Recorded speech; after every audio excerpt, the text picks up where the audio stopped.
नमस्कार दोस्तों, स्वागत है आपका। टीम इंडिया अपने 4 में से 4 मुकाबले जीतकर सुपर 8 में पहुंच गई है। लेकिन क्या आपको टीम इंडिया में सब कुछ ठीक नजर आ रहा है? क्या आपको लग रहा है कि ऑल इज वेल है, या टीम इंडिया में इस समय बहुत सारी मुश्किलें खड़ी हो गई है जो आगे का सफर मुश्किल भरा करने वाली है? टीम इंडिया के सामने सुपर 8 में south Africa, Zimbabwe, West Indies जैसी खतरनाक टीमें हैं। लेकिन टीम इंडिया में इस समय बहुत सारी चीजें हैं जो सही नहीं चल रही है। क्यों विश्व कप के 4 मैचों के बाद ये एक बड़ा सवाल खड़ा हो गया है कि अगले मैच में संजू सैमसन होंगे या अभिषेक शर्मा। बहुत सारे मुद्दे इस टीम में इस समय टीम इंडिया की नाव में इतने छेद हो गए, जिन्हें अगर समय रहते बंद नहीं किया गया तो टीम इंडिया का ये जहाज डूबने से कोई नहीं रोक पाएगा। टीम इंडिया के लिए जो सबसे बड़ी मुसीबत इस समय खड़ी हो गई वो ये है कि अभिषेक शर्मा बिल्कुल भी फॉर्म में नहीं है। आप अंदाजा लगा सकते हैं कि विश्व के नंबर 1 टी20 बैट्समैन का पिछली 3 पारियों में खाता नहीं खुला है। और अब तो लोग ये भी कहने लगे हैं कि अगले मैच में संजू सैमसन को खिलाना चाहिए या अभिषेक शर्मा के साथ कंटिन्यू करना चाहिए। इसकी सबसे बड़ी वजह है कि अभिषेक शर्मा को कहीं न कहीं टीमें अब ट्रैप करने लगी है। लोग सोशल मीडिया में कहने लगे हैं कि अभिषेक शर्मा एक स्लॉगर है। तो मुझे ये लग रहा है कि अभिषेक शर्मा को कहीं न कहीं फोकस करना चाहिए, थोड़ा टाइम पिच पर बिताना चाहिए। अभिषेक शर्मा जैसे बल्लेबाज को अगर छोटी टीमें ट्रैप कर रही है ना, तो ये बहुत बड़ा अलार्मिंग साइन है भारत के लिए। अभिषेक शर्मा को पहले पाकिस्तान ने फंसाया, सलमान आगा जैसा part time bowler Abhishek Sharma का विकेट अगर ले जा रहा है ना, तो ये बहुत बड़ी चिंता की बात है। उसके बाद नीदरलैंड ने सेम किया, नीदरलैंड ने भी पहला ओवर आर्यन दत्त से पिकवाया और पहले ही ओवर में अभिषेक शर्मा को फंसाया। अभिषेक शर्मा कहीं न कहीं बार-बार छक्का मारने के लिए जा रहे हैं, जबकि अभिषेक शर्मा को पहले सिंगल लेके एटलीस्ट विश्व कप में अपना खाता खोलना चाहिए। अभिषेक शर्मा को नीदरलैंड ने किस तरह ट्रैप किया, आप जब ये सुनेंगे ना तो आपको आश्चर्य होगा। आपने आम तौर पर देखा होगा कि जब टीमें दूसरी कंट्री में खेलने आती है ना, तो वो नेट प्रैक्टिस के लिए बॉलर्स की डिमांड करती है। लेकिन नीदरलैंड ने अभिषेक शर्मा की कमजोरी पकड़ी। नीदरलैंड की टीम में एक भी लेफ्ट हैंडेड बैट्समैन नहीं है। नीदरलैंड ने अहमदाबाद में, चूंकि नीदरलैंड का मैच था इंडिया के साथ में, तो नीदरलैंड ने गुजरात क्रिकेट एसोसिएशन से डिमांड की कि आप हमें एक लेफ्ट हैंडेड बैट्समैन दीजिए नेट में प्रैक्टिस करने के लिए। उसके बाद गुजरात क्रिकेट एसोसिएशन ने एक बल्लेबाज बुलवाया, लेफ्टी बल्लेबाज। उसके सामने नीदरलैंड के गेंदबाजों ने प्रैक्टिस की और उसका नतीजा आपने देखा। अभिषेक शर्मा को पहले ओवर में नीदरलैंड ने फंसाया।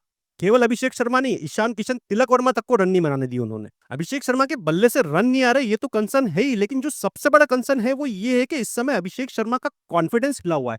मैंने पहली बार नीदरलैंड के सामने जब अभिषेक शर्मा आउट हुआ, तो मैंने पहली बार देखा अभिषेक शर्मा को इतना फ्रस्ट्रेटेड। इससे पहले मैंने अभिषेक शर्मा को इतना फ्रस्ट्रेटेड कभी नहीं देखा। ये साफ दिखा रहा है कि अभिषेक शर्मा इस समय बहुत ज्यादा प्रेशर में है। तो अभिषेक शर्मा को कहीं ना कहीं अपने आप से ये प्रेशर रिलीज करना होगा, वरना भारत के लिए मुसीबत खड़ी होने वाली है।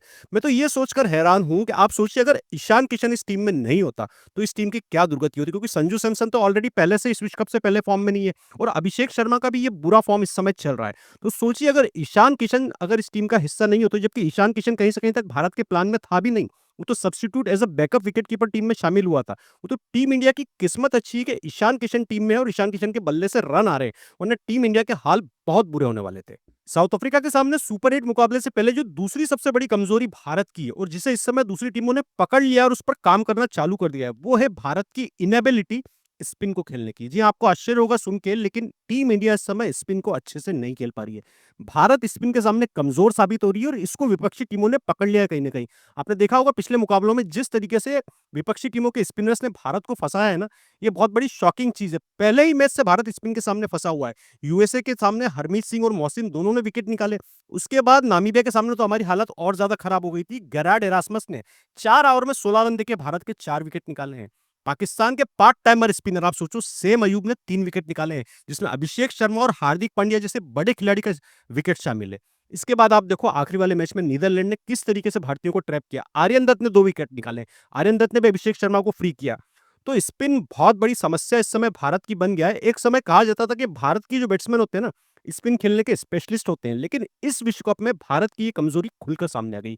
और ये हाल तो तब है जब क्वालिटी स्पिनर्स अभी हमारे सामने नहीं आए। मैं डिसरिस्पेक्ट नहीं कर रहा एसोसिएट नेशंस की और पाकिस्तान की, लेकिन क्वालिटी स्पिनर्स अभी तक भारत के सामने नहीं आए। असल चैलेंज भारत के सामने अब आएगा जब साउथ अफ्रीका की तरफ से केशव महाराज, जॉर्ज लिंडे जैसे स्पिनर होंगे। एडन मार्करम भी अच्छी खासी स्पिन डाल लेता है। और आप आश्चर्य मत करना कि अगर आपको पहले ओवर में एडन मार्करम या जॉर्ज लिंडे बॉलिंग करते हुए दिख जाए अभिषेक शर्मा के सामने, तो स्पिन भैया बहुत बड़ी मुसीबत बनने वाला है भारत के लिए। आने वाले मैचों में भी जिम्बाब्वे के पास सिकंदर रजा है, उसके अलावा वेस्टइंडीज के पास गुडाकेश मूर्ति और अकील हुसैन जैसे खिलाड़ी हैं।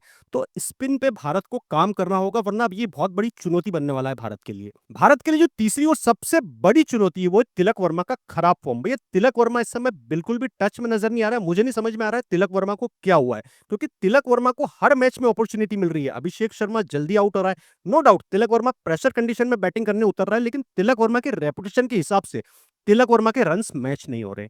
तिलक वर्मा का स्ट्राइक रेट भी अगर आप इन 4 पारियों में देखोगे ना, तो वो भी तिलक वर्मा के खेल से, जो स्वाभाविक खेल तिलक वर्मा का है, उससे बिल्कुल भी मैच नहीं हो रहा है। तिलक वर्मा से टीम इंडिया को एक बड़ी पारी की जरूरत है, वरना टीम इंडिया दिक्कत में आने वाली है, क्योंकि मिडिल आवर्स में भैया रन नहीं बन रहे हैं। सूर्य कुमार यादव और तिलक वर्मा दोनों मिडिल आवर्स में तेजी से रन नहीं बना पा रहे हैं। सूर्या ने नो डाउट यूएसए के खिलाफ अच्छी पारी खेली थी, लेकिन उसके बाद से सूर्या के बल्ले से भी कोई बड़ी पारी नहीं आई है। तो सूर्या और तिलक का जो फॉर्म है ना, मिडिल आवर्स में टीम इंडिया रन नहीं बना पा रही, ये एक बहुत बड़ा कंसर्न है। नीदरलैंड के सामने भी हम लास्ट तक 15 ओवर तक हमारे अच्छे रन नहीं थे, वो तो लास्ट में शिवम दुबे ने एक तेज पारी खेली, इस वजह हम इससे रिस्पेक्टेबल फिगर तक हम पहुंच पाए थे, वरना टीम इंडिया के लिए दिक्कतें खड़ी होने वाली है। तिलक वर्मा भैया जितनी जल्दी फॉर्म में आ जाए, अपनी लय में लौट आए, क्योंकि आने वाले मैचेस जो है ना, बड़े मैच होने वाले हैं। आने वाले मैचेस मतलब हर मैच हमारे लिए करो या मरो का मुकाबला है, और आप हर मैच में ईशान किशन के भरोसे नहीं रह सकते। तो तिलक वर्मा का लय में आना बहुत ज्यादा जरूरी हो गया है। भारत के लिए जो चौथा सबसे बड़ा चैलेंज है ना, वो सुन के आपको आश्चर्य भी होगा और आपको बुरा भी लगेगा। मैं बात कर रहा हूं भारत की खराब फील्डिंग की। भारत ने इस विश्व कप में अब तक कुल 9 कैचेस छोड़े हैं, जो सेकंड हाईएस्ट है। भारत से आगे केवल आयरलैंड है, जिसने 10 कैचेस छोड़े हैं। आप सोचिए 20 टीमों में भारत दूसरे नंबर पर आ रहा है खराब फील्डिंग के मामले में। हमारा जो कैचिंग परसेंटेज है ना, वो 70% से भी नीचे है। तो ये खराब फील्डिंग के जो स्टैंडर्ड्स है ना, ये भारतीय टीम के स्टैंडर्ड से तो कहीं से कहीं तक मैच नहीं होते। भारत के लिए समझना मतलब कोई बड़ी बात नहीं है कि कैच का कितना इंपॉर्टेंस होता है। 2024 टी20 विश्व कप का जो फाइनल हमने जीता था ना, वो सूर्य कुमार यादव के शानदार कैच की वजह से ही जीता था। और आने वाले जो मैचेस हैं, वो हाई प्रेशर मैचेस होने वाले हैं। क्रूशियल मैचेस में, क्रूशियल मौकों पर अगर कोई कैच छूटता है ना, तो वो टीम को बहुत भारी पड़ने वाला है। तो कैच पर टीम इंडिया को काम करना होगा। आपने देखा होगा नीदरलैंड वाले मैच में हमने 4 कैच छोड़े हैं। कैच ड्रॉप की वजह से ही सूर्या और कुलदीप यादव के बीच नोकझोंक भी हुई थी। तो कहीं से भी टीम इंडिया के लिए ये अच्छे साइंस नहीं है। टीम इंडिया को अपनी फील्डिंग पर फोकस करना होगा और आने वाले मुकाबलों में कैच छोड़ने से बचना होगा। अब बात करें भारत के अगले मैच की, तो भैया सुपर 8 में जो पहला ही मैच भारत का है ना, वो इस विश्व कप की सबसे मजबूत टीम के साथ है। साउथ अफ्रीका इस समय शानदार फॉर्म में है, अपने 4 में से चारों मुकाबले जीत कर आई है और अपने ग्रुप में टेबल टॉप करके आई है। न्यूजीलैंड, अफगानिस्तान जैसी बड़ी टीमों को कॉन्फिडेंटली हरा कर आई है। तो साउथ अफ्रीका को हल्के में लेने की गलती हम नहीं कर सकते।